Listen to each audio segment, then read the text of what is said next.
Hi, నేను మీ doctor Alikya Reddy, endocrinologist from Hyderabad, Hastinapuram. So ఈరోజు థైరాయిడ్ అవేర్నెస్ డే. సో మనము ఒక 10 క్వశ్చన్స్ ఫర్ థైరాయిడ్ నేర్చుకుందాము. ఈ మంత్ అంతా కూడా మనం చాలా విషయాలు తెలుసుకున్నాము థైరాయిడ్ గురించి. సో ఫస్ట్ వచ్చేసి మనకు థైరాయిడ్లో వచ్చే ఇబ్బందులు ఏంటి ముఖ్యంగా. సో ముఖ్యంగా మనకు 3 రకాల ఇబ్బందులు వస్తాయండి. ఒకటి లో థైరాయిడ్ ఫంక్షన్, అంటే థైరాయిడ్ ఒక 100 తయారు చేయమంటే ఒక 60, 70, 80% మాత్రమే పనిచేయడం. రెండోది ఓవర్ ఫంక్షనింగ్ ఆఫ్ థైరాయిడ్, అంటే ఉన్నదానికన్నా ఎక్కువగా పనిచేయడం, అంటే 100 పనిచేయాల్సిన చోట 120, 130 పనిచేయడం. మూడోది థైరాయిడ్కి సంబంధించిన స్వెల్లింగ్ రావడం. సో ఈ 3 ముఖ్యంగా కండిషన్స్ మనం థైరాయిడ్లో చూస్తామన్నమాట. రెండోది థైరాయిడ్ ప్రాబ్లం అనేది ఏ ఏజ్ వాళ్ళలో రావచ్చు. సో థైరాయిడ్ ప్రాబ్లం చూసుకుంటే మనకు పుట్టిన బేబీ నుంచి ముసలి వాళ్ళ వరకు ఎవరికైనా రావచ్చు. సో పుట్టిన బేబీస్లో మనం కంజెనిటల్ హైపోథైరాయిడిజం అనే కండిషన్ ఎక్కువగా చూస్తామన్నమాట. సో దీనికోసం మనం ఖచ్చితంగా పుట్టిన పిల్లలు అందరిలో కూడా 72 అవర్స్ అప్పుడు మనం ఒక థైరాయిడ్ టెస్ట్ చేయించాల్సింది ఉంటుంది.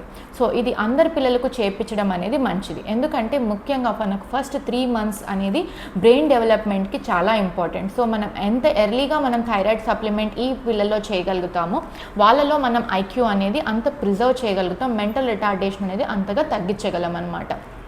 సో దీనికోసం ఎప్పుడైనా పుట్టిన శిశువులలో ఖచ్చితంగా థైరాయిడ్ టెస్ట్ చేయడం అనేది మ్యాండేటరీ. నెక్స్ట్ చదివే పిల్లలు, అంటే స్కూల్ గోయింగ్ చిల్డ్రన్లో కూడా మనం థైరాయిడ్ ఇబ్బంది అనేది ఎక్కువగా చూస్తాం. ఇందులో ముఖ్యంగా మనం లో థైరాయిడ్ ఫంక్షన్కి సంబంధించిన థైరాయిడ్ ప్రాబ్లం అనేది ఎక్కువగా చూస్తాం అన్నమాట. దీనికోసం మనం TSH అనే టెస్ట్ స్క్రీనింగ్ చేసుకుంటే సరిపోతుంది. తర్వాత ఎప్పుడైతే అమ్మాయిల్లో ప్యూబర్టీ అరౌండ్, లేకపోతే టీనేజ్ గర్ల్స్ వాళ్ళలో చూసుకుంటే అందరికీ స్క్రీన్ చేయడం అనేది వెరీ ఇంపార్టెంట్. అదే మనం స్కూల్ గోయింగ్ చిల్డ్రన్లో చూసుకుంటే అందరికీ స్క్రీన్ చేయకపోయినా అట్లీస్ట్ మీ పిల్లవాడు లేకపోతే మీ పాప ఎక్కువగా ఎదగట్లేదు, అంటే హైట్ తక్కువగా ఉంది, లేకపోతే కావాల్సిన దానికన్నా ప్యూబర్టీ రిలేటెడ్ థింగ్స్, అంటే మనకు గడ్డాలు మీసాలు రావడం డిలే అయినా, లేకపోతే పిల్లల్లో బ్రెస్ట్ డెవలప్మెంట్ లేట్గా ఉన్నా, లేకపోతే ఓవర్ వెయిట్ అవుతున్నా కూడా థైరాయిడ్ టెస్ట్ అనేది ఖచ్చితంగా చేయడం బెటర్. అలాగే పిల్లల్లో ఒక ఫోకస్ అనేది కంటే కాన్సన్ట్రేషన్ తక్కువగా ఉంది, ఎప్పుడు స్లీపీగా ఉంటున్నాడు, డల్గా ఉంటున్నాడు, లేజీగా ఉంటున్నాడు, అందరి పిల్లలాగా ఆడుకోవట్లేదు అన్నా కూడా థైరాయిడ్ స్క్రీనింగ్ చేయడం అనేది వెరీ ఇంపార్టెంట్. నెక్స్ట్ అడల్ట్స్లో చూసుకుంటే అమ్మాయిల్లో అయితే థైరాయిడ్ స్క్రీనింగ్ అందరూ చేసుకోవడం, అట్లీస్ట్ ఇయర్లీ వన్స్ అయినా చేసుకోవడం అనేది చాలా ఇంపార్టెంట్, ఎందుకంటే ఇప్పుడు థైరాయిడ్ ప్రివలెన్స్ అనేది చాలా ఎక్కువగా ఉంది. సో స్క్రీనింగ్ చేసుకోవడం వల్ల మనకు పోయేదేం లేదు, ప్లస్ ట్రీట్మెంట్ చేసుకోవడం వల్ల లాభాలు మాత్రం చాలా ఉంటాయి. సో ముఖ్యంగా ఎప్పుడైతే ఇర్రెగ్యులర్ పీరియడ్స్ ఉంటాయో, లేకపోతే తెలియని హెయిర్ ఫాల్ ఉంటుంది, లేకపోతే మనకు అనీజీనెస్, ఫ్యాటిగ్, పిక్కలు పట్టేయడము, లేకపోతే ఇలాంటి ఎప్పుడు ఇబ్బంది ఉన్నా కూడా థైరాయిడ్ స్క్రీనింగ్ అనేది TSH టెస్ట్తో చేసుకోవడం అనేది వెరీ ఇంపార్టెంట్.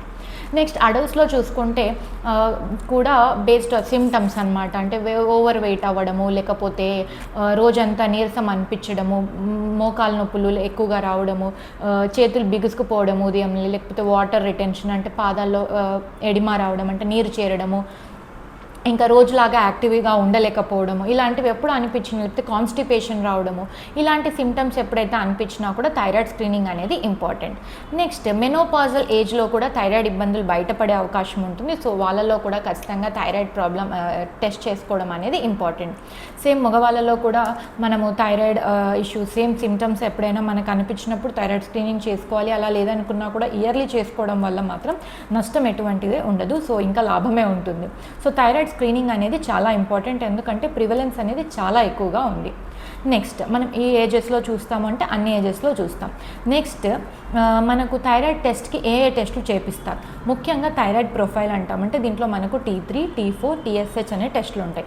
కొంతమంది చూస్తాం మనం యాంటీ TPO టెస్ట్ అనేది చేసుకుంటారు. సో యాంటీ TPO టెస్ట్ అనేది ఒక్కటిగా ఉండడం వల్ల, అది పాజిటివ్ రావడం వల్ల మనం ఏమి విషయమో చెప్పలేం. సో ఎప్పుడైతే యాంటీ TPO టెస్ట్ అనేది మీకు పాజిటివ్ వస్తుందో TSH చేసుకోవడం అనేది ఇంపార్టెంట్. మనం యాంటీ TPO టెస్ట్ పాజిటివ్ వచ్చినంత మాత్రం ట్రీట్ చేయమండి. ఎప్పుడైతే TSH అనేది మనకు ఎక్కువగా ఉందా అనే దాన్ని బట్టి మనకు ట్రీట్మెంట్ అనేది డిఫర్ అవుతుంది. సో యాంటీ TPO టెస్ట్ ముఖ్యంగా ఎవరికి రికమెండ్ చేస్తాము అంటే యాజ్ అన్ ఎండోక్రైనాలజిస్ట్ మనకు అంతగా ప్రివలెన్స్, అంటే మనము ప్రెగ్నెన్సీ రిలేటెడ్ లేకపోతే కన్సీవ్ అవ్వడానికి ప్లాన్ చేస్తున్న వాళ్ళలో లేకపోతే ప్రెగ్నెంట్ వాళ్ళలో జనరల్గా యాంటీ టీపీఓ టెస్ట్ అనేది ప్రిఫర్ చేస్తాము. అదర్వైజ్ యాంటీ టీపీఓ టెస్ట్ అనేది మనకు ఓన్లీ ఇటియాలజీ అంటే దేనివల్ల మనకు థైరాయిడ్ వచ్చింది అంటే ముఖ్యంగా హషిమోటోస్ థైరాయిడైటిస్ అంటాము. సో అది ఇటియాలజీ అని తెలుసుకోవడానికి యాంటీ టీపీఓ టెస్ట్ అనేది మనం జనరల్గా చేస్తాం అనమాట. So plus anti TPO test ఒక్కసారి పాజిటివ్ వచ్చిందంటే మళ్ళీ రిపీట్ చేయాల్సిన అవసరం లేదు. అది వేలల్లో ఉన్నా కూడా దాని క్వాంటిటీ మళ్ళీ మనం రిపీట్ చేసి అది తగ్గుతుందా లేదా అని చూసుకోవాల్సిన అవసరము అంతకన్నా లేదనమాట. మూడవది, సో జనరల్గా థైరాయిడ్ ట్యాబ్లెట్స్ వల్ల ఏమైనా ప్రాబ్లమ్స్ వస్తాయా? లేదు.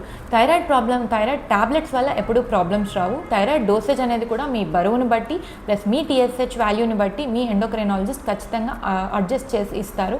సో దానిని మనం వేసుకుంటూ ఫస్ట్ టైం చేంజ్ చేసినప్పుడు మాత్రం 2 నెలలకు టెస్ట్ చేసుకుంటామో, ఆ తర్వాత ఎప్పుడైతే మన టీఎస్హెచ్ అనేది కరెక్ట్గా ఉంటుందో 3 నెలలకు ఒకసారి టెస్ట్ చేసుకుంటూ దాని ప్రకారం మీ ఫిజిషియన్ ఆర్ ఎండోక్రైనాలజిస్ట్ అడ్జస్ట్ చేసిన డోసెస్ ప్రకారం మనం థైరాయిడ్ మెడికేషన్ తీసుకుంటే ఎటువంటి thyroid related effects or side effects మనకు రావు. నెక్స్ట్, థైరాయిడ్ ప్రాబ్లం ఉన్నంత మాత్రాన ఫర్టిలిటీ ఉంటుందా లేదా? ఖచ్చితంగా ఉంటుంది.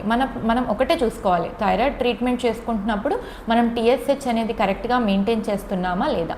ఎప్పుడైతే టీఎస్హెచ్ వాల్యూ అనేది మనం మెయింటైన్ చేసుకోగలుగుతామో అప్పుడు మనకు ఫర్టిలిటీ మీద ఎటువంటి ఇష్యూస్ రావండి.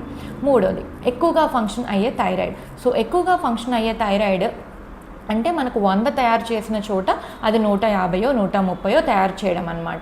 దీంట్లో మోస్ట్ కామన్గా గ్రేవ్స్ థైరాయిడైటిస్ అంటాము. సో ఇందులో మనకు థైరాయిడ్ స్వెల్లింగ్ అనేది మెడ రీజియన్లో వస్తుంది. అది చాలా పెద్దగా రావచ్చు, కన్ను అఫెక్ట్ కావచ్చు, గుండె దడ ఎక్కువగా తెలియవచ్చు, మనకు టెన్షన్ అనేది ఎక్కువగా రావచ్చు, హ్యాండ్స్లో కొంచెం షేకింగ్ రావచ్చు, నెక్స్ట్ ఎక్కువగా చెమటలు పట్టేయడము, మోషన్స్ ఎక్కువగా రావడము అంటే డయేరియా లాగా రావడము, వెయిట్ లాస్ చాలా సిగ్నిఫికెంట్గా ఉండడం. ఈ లక్షణాలతో ఎప్పుడైతే ఉంటారో వాళ్ళలో హైపర్ థైరాయిడిజం అనే కండిషన్ ఉండొచ్చు అనమాట. సో దీనికి మనకు 3 రకాల వైద్యాలు ఉన్నాయి. ఒకటి ట్యాబ్లెట్, రెండవది రేడియో ఐడిన్, మూడవది సర్జరీ.